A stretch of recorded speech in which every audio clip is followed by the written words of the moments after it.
16 महासतियों की श्रृंखला में प्रस्तुत है कहानी शीलवती सती सुजेष्ठा की। भगवान महावीर के शासनकाल में वैशाली अत्यंत समृद्ध राज्य था, जहाँ अति न्यायप्रिय एवं धर्मनिष्ठ राजा चेटक राज्य करते थे। राजा चेटक की 7 पुत्रियां थीं। इनमें से छठी पुत्री सुजेष्ठा एवं सबसे छोटी पुत्री चेलना विशिष्ट प्रकार से धर्म में रुचि रखती थी। दोनों विद्या में पारंगत, कला कुशल और धर्मनिष्ठ। पिता चेटक ने अन्य पुत्रियों की तरह इनका विवाह भी जैन मतानुयायी राजा से ही करने का निश्चय किया। एक दिन दोनों पुत्रियां भगवान महावीर की भक्ति में मग्न थीं।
तभी वहां पर एक तापसी का आना हुआ और वह राजकुमारी सुजेष्ठा से वाद विवाद करने लगी।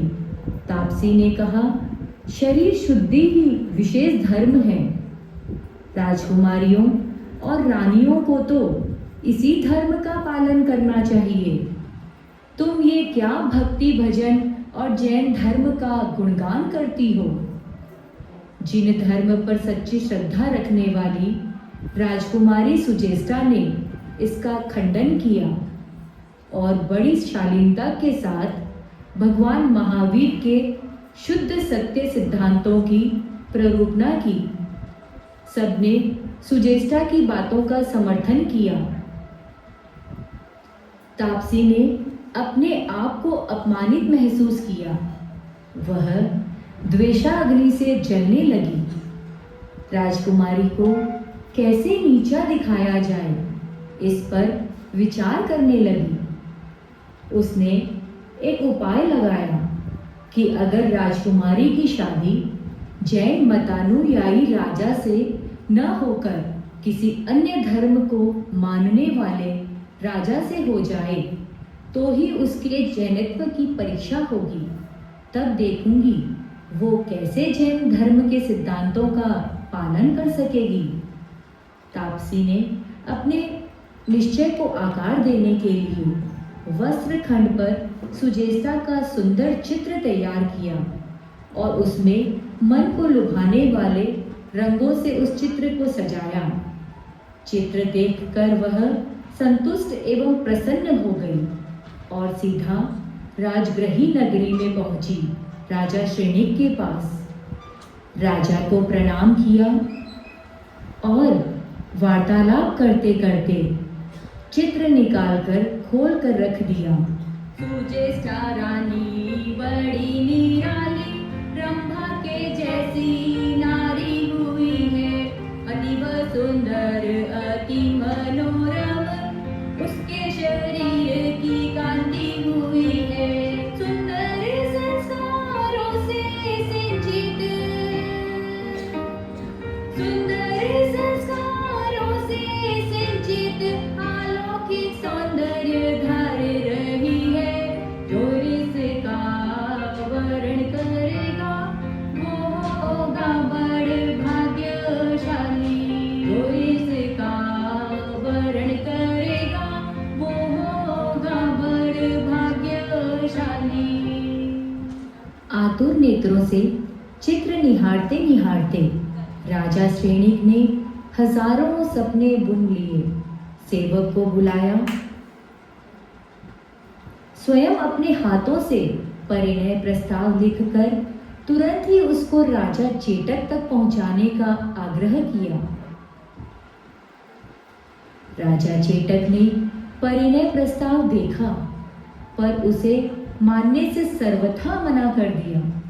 राजा ने दूत से कहा, तुम्हारा राजा बौद्ध धर्मानुयायी है और मैं अपनी पुत्रियों का विवाह जैन कुल में ही करूंगा। तुम अपने राजा को मेरा उत्तर दे देना और बोलना, मैं यह प्रस्ताव स्वीकार नहीं कर सकता। दूत समाचार लेकर राजा श्रेणिक के पास पहुंचता है। परिणय प्रस्ताव को ठुकरा दिया गया है यह जानकर राजा श्रेणिक के हृदय पर मानो वज्रघात हो गया। वो जीवन से निराश हो गए। राजपाट के कार्यों में भी मन नहीं लगता। भोजन में रुचि कम हो गई। उनकी मुख मुद्रा पर तेजहीनता झलकने लगी। राजा श्रेणिक की दयनीय स्थिति मगध के बुद्धि निधान मंत्री और उनके पुत्र अभय कुमार से कैसे छिपी रह सकती थी। वो राजा की उदासी का कारण जानकर उसका निवारण करने का विचार करने लगा। बुद्धि निधान अभय कुमार पिता की स्थिति को भांप रहे हैं। दुखद अवस्था में देख पिता को रात दिन युक्ति सोच रहे हैं। स्वप्न सुंदरी सुजेष्टा नारी से, स्वप्न सुंदरी सुजेष्टा नारी से वह विवाह करा कर रहेगा।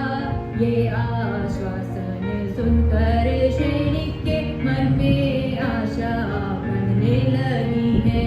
ये आश्वासन सुनकर श्रेणिक के मन में आशा बढ़ने लगी है। अभय कुमार ने इच्छा पूर्ति के लिए योजना बनाई। व्यापारी बनकर वैशाली गया। राजमहल के सामने ही दुकान खोलकर बैठ गया। स्त्रियों की साज सज्जा का सामान बेचने लगा।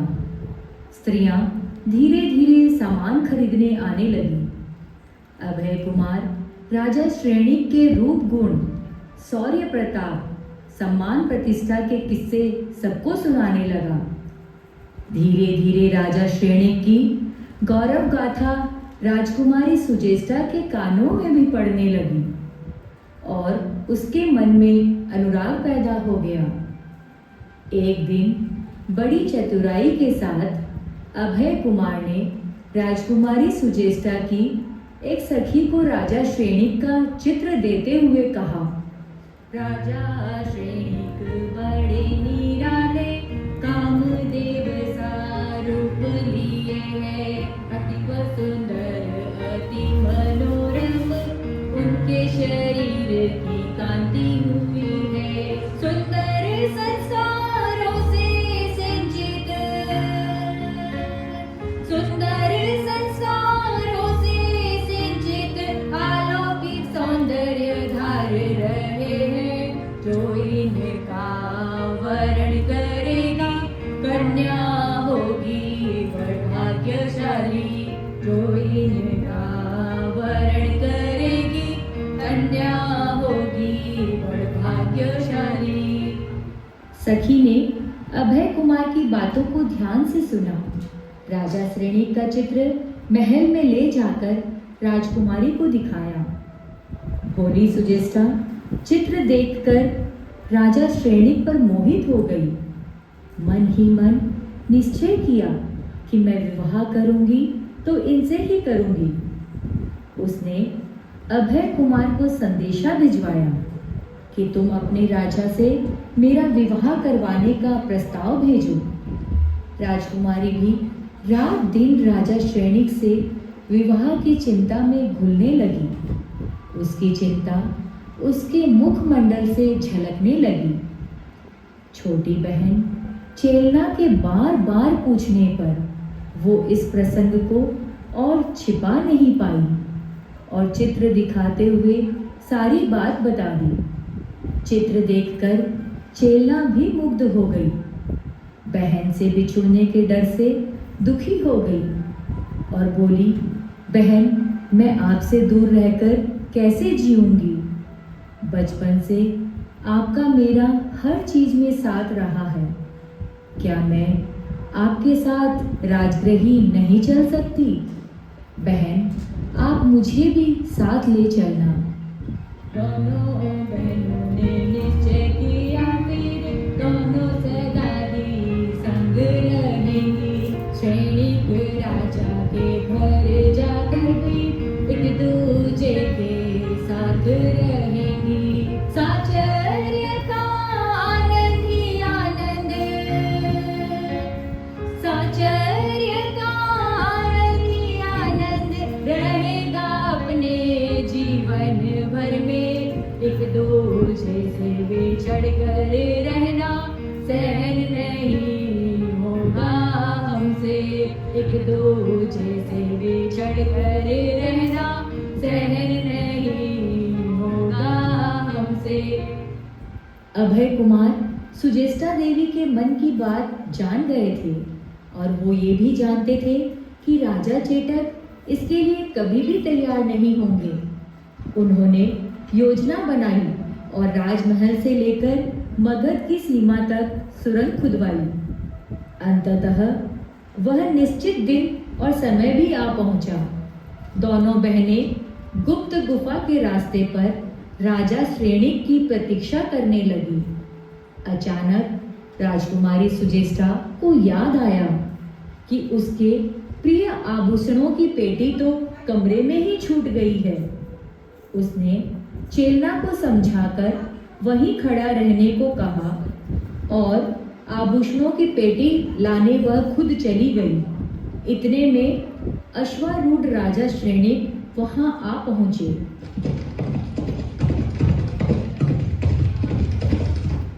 और चेलना को अपने अश्व पर बिठाकर तीव्र गति से सुरंग से पार हो गए।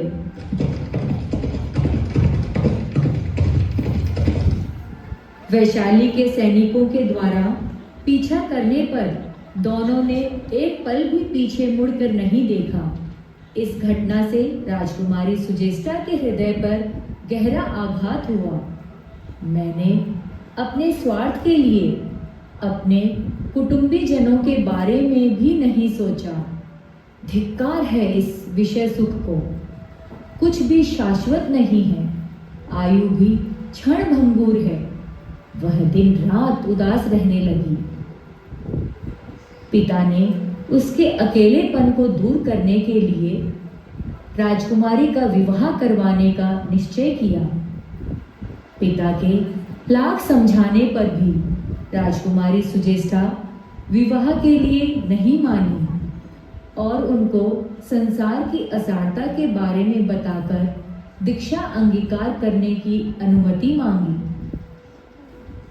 राजा चेतक ने पुत्री प्रेम से ऊपर होकर जिन शासन की प्रभावना स्वरूप पुत्री को दीक्षा की अनुमति दे दी, राजकुमारी सुजेष्टा ने श्रमण भगवान महावीर स्वामी जी की प्रमुख साध्वी चंदन बालाजी के पास दीक्षा ग्रहण की। उग्र तपस्या करती, शुद्ध संयम का पालन करती, एक दिन साध्वी सुजेष्टा सूर्य की आतापना ले रही थी। उस समय आकाश मार्ग से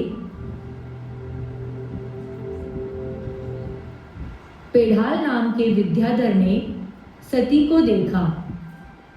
वह तुरंत ही साध्वी सुजेष्टा के मुखमंडल पर आकर्षित हो गया और उसके मन में साध्वी से काम क्रीड़ा की तीव्र इच्छा जागृत हो गई। वह साध्वी की कुक्षी से अपना वारिस प्राप्त करना चाहता था। विद्याधर था, वह जानता था वह साध्वी इसके लिए कभी तैयार नहीं होगी। उसने सर्वत्र अंधेरा फैला दिया, भंवरे का रूप बनाकर उसे गर्भवती बना दिया।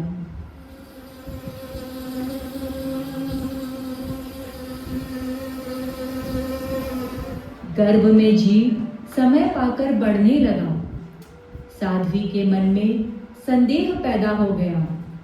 वह सोचने लगी, मैंने मन, वचन, काया से कोई भी ऐसा कार्य नहीं किया, फिर भी ये गर्भस्थ वाली स्थिति कैसे हो गई? उसने ज्ञानी गुरु भगवंत से इसका कारण पूछा। गुरुवर से इस अवस्था का कारण जान साध्वी सुजेष्टा ने समतापूर्वक समय व्यतीत किया। गर्भकाल पूरा होने पर पुत्र को जन्म दिया, जो आगे चलकर सत्यकी विद्याधर बना। साध्वी सुजेष्टा अपना संपूर्ण जीवन तप संयम की साधना में व्यतीत करती हुई रत्नत्रयी की सम्यक आराधना करने लगी। उग्र तपस्या करके अपनी आत्म कल्याण यात्रा को पूर्ण कर शीलवती सती सुजेष्टा केवल ज्ञान प्राप्त कर सिद्ध बुद्ध मुक्त हो गई। बोलो सती शीलवती सुजेष्टा की